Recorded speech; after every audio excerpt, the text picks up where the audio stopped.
नहीं खाएम खोआ मेवा नहीं मिसरी मलाई, नहीं खाएम खोआ मेवा नहीं मिसरी मलाई, नहीं खाएम खोआ। का नदी है, वहां पर एक राजा है। राजा का नाम क्या है? उल्का मुख नाम की राजा। राजा भैया बड़े प्रतापी हैं, बड़े पूजा पाठ करने वाले हैं, लेकिन राजा के पास भैया कोई संतान नहीं, कोई बेटा बेटी नहीं था। और राजा के मन में यह लालच नहीं था, हे भगवान मैं आपकी पूजा कर रहा हूँ, मुझे संतान की प्राप्ति चाहिए। हे भगवान मैं अपना कर्म कर रहा हूँ, जब आपकी कृपा होगी तो मुझे संतान की प्राप्ति होगी।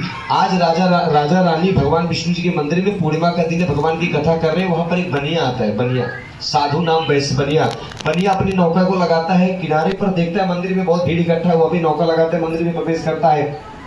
और मंदिर में प्रवेश करता है, उसके मन में चिंता होती है, तो हमारे नगर के राजा है, कौन सी भगवान की पूजा कर रहे हैं। उसके मन में आया हमारे नगर के राजा, इनके पास सब कुछ भरा है, कौन सी भगवान की पूजा कर रहे हैं। जैसे ही कथा चल रही है, राजा रानी भाव के साथ कथा सुन रहे हैं, लेकिन बनिया क्या कहता है, इतने बड़े राजा होकर कौन सी भगवान की पूजा कर रहे हैं, इस राजा को क्या चीज की आवश्यकता है। जैसे ही राजा कथा संपन्न करेंगे, गंभीर से प्रश्न करेंगे। जैसे ही कथा संपन्न होती है, पंडित जी विदा होते, प्रसाद पाता है, प्रसाद पाने के बाद पूछता है, राजन आप कौन से भगवान की पूजा कर रहे हो। कहता है भगवान सत्यनारायण की कथा है। कहते हैं इसको करने से क्या होता है। कहते हैं इसको करने से मनवांछित फल मिलता है, मनवांछित फल की प्राप्ति होती है, बंदी कारागार से मुक्त है, सारे पाप नष्ट हो जाते हैं, हमारे घर में धन धान की वृद्धि होती है और संतान की प्राप्ति होती है। जब इतना सुनता है कि संतान की प्राप्ति होती है, उसके मन में लालच आ गया, क्योंकि इसके पास भी कोई बेटा बेटी नहीं था। इसलिए मन में संकल्प लिया कि आज मैं जो प्रसाद पाया अपनी पत्नी लीलावती को दूंगा। लीलावती अगर पेट से हो जाएगी, मुझे कोई संतान की प्राप्ति होगी, तो मैं भगवान की कथा सुनूंगा। नगर में जाता है, पत्नी को सारा प्रदान बताता है। पत्नी जो भगवान को प्रणाम कर प्रसाद ग्रहण करती है, 10वें महीने कन्या को जन्म देती है। पत्नी ने भगवान को प्रणाम करके प्रसाद खाया, भगवान की कृपा हो गई, पेट से होती, 10वें महीने कन्या को जन्म देती है। कन्या का नामांकन करते हैं, उसका छठी बरई करते हैं, उसका नाम पड़ता है कलावती। पत्नी कहती है नारायण हमने मन्नत माना था, हमें भगवान सत्यनारायण की कथा करना चाहिए। इसके मन में लालच आता है, हमें संतान, हम इसका विवाह करेंगे तो भगवान की कथा करेंगे। कहता है इसके विवाह, इसके जन्मोत्सव में बहुत सारा धन खर्च कर दिया, अब इसका विवाह करेंगे तो भगवान सत्यनारायण की कथा करेंगे। भगवान उसके अंदर विचार डालते हैं, मुझे व्यापार करने के लिए चलना चाहिए। साधु नाम का बनिया व्यापार करने जाता है, व्यापार करके कुछ वर्षों बाद आता है, तो उसकी बेटी सखियों के साथ खेल रही है, पिताजी को प्रणाम करती है, उसको प्रणाम करती है। बनिया के मन में चिंता आ गई, क्योंकि भगवान ने परीक्षा लेना प्रारंभ कर दिया, क्योंकि बनिया की पत्नी ने बार बार याद दिलाया कि हमने भगवान की मन्नत माने में कथा सुनना चाहिए, और भगवान का बार बार अपमान करता है। बेटी प्रणाम करती है, उसके मन में चिंता हुई कि मेरी बेटी इतनी सियानी, कंचनपुर नगरी जो कलकत्ता की नगरी है, वहाँ कंचनपुर नगरी में एक सुंदर सा वर ढूंढते, वर ढूंढने के बाद बेटी का विवाह कर देते। बेटी का विवाह करने के बाद पत्नी कहती है भगवान नारायण हमने मन्नत माना, हमें भगवान की कथा करनी चाहिए। कहता है कि इसके विवाह में बहुत सारा धन खर्च कर दिया, इसके विवाह होगा तो भगवान की कथा करेंगे। दामाद को घर जमाई बनाते हैं, उसके मन में लालच आता है कि अगर हमारी बेटी ससुराल चलेगी तो हमारे घर परिवार को कौन संभालेगा। दामाद को घर जमाई बनाते हैं। काफी समय बीत गया, एक दिन ससुर दामाद व्यापार करने के लिए जाते हैं, व्यापार करने के। यहाँ के राजा चंद्रकेतु है, इनके राज्य में चोरी हुआ है। भगवान की योग माया से चोर दादा धन चुराकर जंगल की तरफ भागते हैं, और ससुर दामाद जंगल के रास्ते जाते रहते हैं, वृक्ष के नीचे बैठ जाते हैं, तुरंत मूर्छित हो जाते हैं। चोर सारा धन छोड़कर अलक्षित हो जाते हैं, क्योंकि भगवान की कृपा थी। भगवान अब परीक्षा लेना प्रारंभ करते हैं, क्योंकि भैया अगर कोई चीज आपको बार बार याद दिलाया जाए, अगर उसके बाद भी आप उसका अपमान करें तो उसका दुख हमें भोगना ही पड़ेगा। उसी प्रकार से बनिया को बार बार याद पत्नी दिलाती गई, लेकिन फिर भी लालच नहीं छोड़ा। न पूरी सामग्री छोड़कर चले जाते हैं। मंत्रीगण तुरंत इनको बंदी बनाते, राजा के सामने ले जाते हैं, राजा इनको आजीवन कारागार में डाल देता है। देखिए भगवान की कृपा, देखिए इधर इन्होंने चोरी भी नहीं किया, लेकिन फिर भी आजीवन कारागार पा गए, और जितना धन था सब नष्ट हो गया, सारे धन चोर चुरा ले गए। माँ बेटी दिन भर नगर में भीख मांगती जीवन यापन करती है। काफी समय बीतता गया। एक दिन बेटी नगर में कथा सुनने जाती, एक दिन भिक्षा मांगने जाती। जैसे आप लोग कथा सुने, वहां पर भिक्षा मांगती, भिक्षा पाकर जाने लगती। पंडित जी कहते हे बेटी, जब तक कथा संपन्न नहीं हो जाए हमें स्थान छोड़कर जाना नहीं चाहिए, और बिना प्रसाद लिए अपने घर को नहीं जाना चाहिए। बेटी को कथा सुनने में, प्रसाद लेने में अर्धरात्रि हो जाता है। कभी भी पहले के जमाने में कथा होती थी, शाम के समय होती थी। बेटी को कथा सुनने में, प्रसाद लेने में अर्धरात्रि हो जाता है। माँ बड़ी चिंतित होती, मेरी बेटी अभी तक आई। जैसे बेटी नगर में पहुंचती, माँ बड़ी फुटाना करती है, बेटी तू देर रात तक कहाँ थी। कहती है माँ मैं नगर में गई थी, भगवान सत्यनारायण की तरफ से आपके लिए प्रसाद आए। माँ बेटी ने प्रसाद खाया, तुरंत भगवान ने चेतना दिया।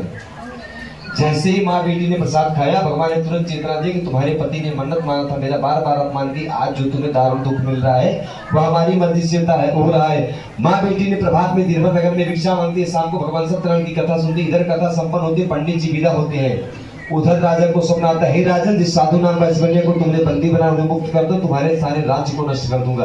प्रभात में राजा पूरी सभा बुलाता है, साधु नाम वैश्वर्य दामाद जी बुलाए जाते हैं, राजा इनके चरणों में गिर पड़ता है, कहता है, हे भैया मुझे क्षमा कर दो, मैं आपको पहचान नहीं पाया।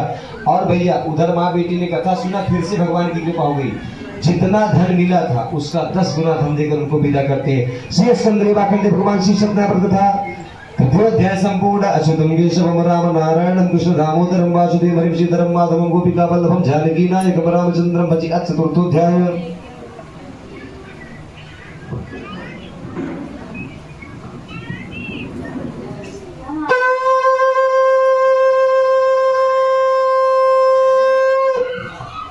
चतुर्थोध्याय राजस्थान पुष्कर में होती है, और जब कोई भी हवन करेंगे छोटा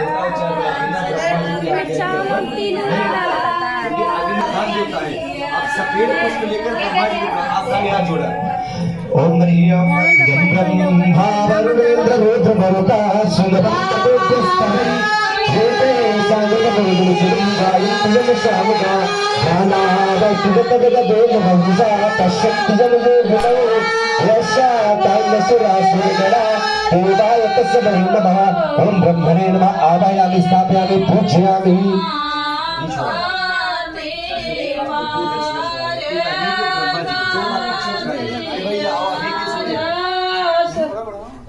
एक जना ये घी छोड़ी,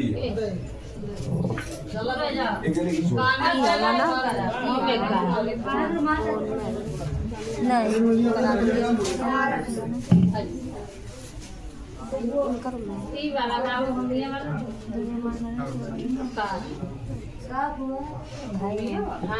भैया 5 बार आप घी छोड़िए। ओम प्रजापते स्वाहा इदं प्रजापते नमः। ओम अग्ने स्वाहा इदं अग्ने नमः। ओम वायवे स्वाहा इदं वायवे नमः। ओम सोमाय स्वाहा इदं सोमाय नमः।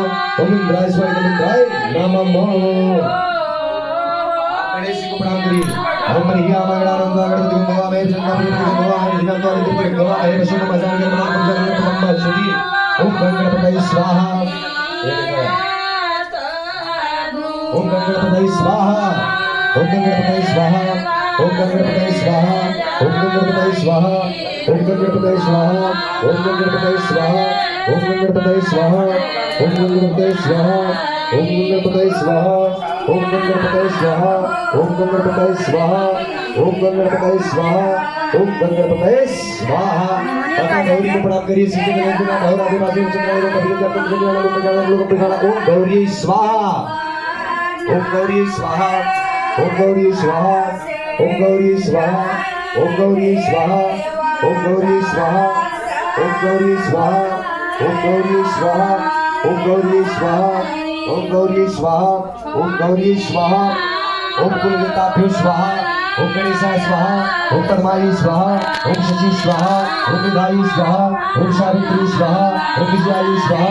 ओम जयाय स्वाहा। ओम केशवाय स्वाहा। ओम स्वाहाय स्वाहा। ओम लोकमात्र स्वाहा। ओम विधि स्वाहा। ओम कृष्ण स्वाहा। ओम माता दुर्गाभ्यो स्वाहा।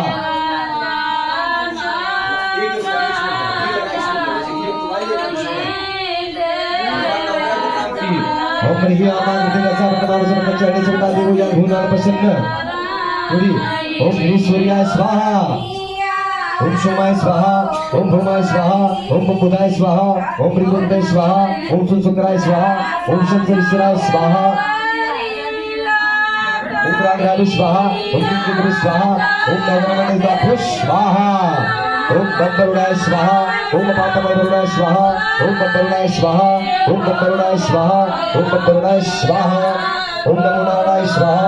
ओम नमो नारायणाय स्वाहा। ओम राम रामाय स्वाहा। ओम राम रामाय स्वाहा। ओम कृष्णाय स्वाहा। ओम कृष्णाय स्वाहा। ओम नमो भूदेवाय स्वाहा। ओम कंकाल भैरवाय स्वाहा। ओम कंकाल भैरवाय स्वाहा। ओम हनुमते नमः स्वाहा। ओम ब्रह्मणे स्वाहा। ओम विष्णवे स्वाहा। ओम रुद्राय स्वाहा। ओम अघोराय स्वाहा।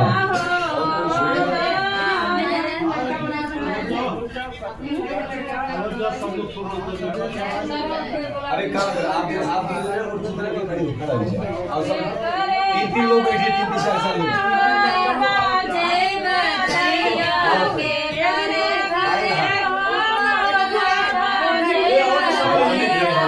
माता जगती पार्वती पिता महादेव एक दंतधार भुजधारी एक दंतधारा दंतधार भुजधारी मस्तक सिंदूर सोहे मूस की सवारी मस्तक सिंदूर सोहे मूस की सवारी हार चढ़े फूल चढ़े और चढ़े मेवा लड्डुअन का भोग लगे संत करे सेवा जय गणेश जय गणेश जय गणेश देवा माता जगती पार्वती पिता महादेवा जय गणेश आँख देत कोइन को काया बांधन को आँख देत कोइन को गणेश जय गणेश जय गणेश।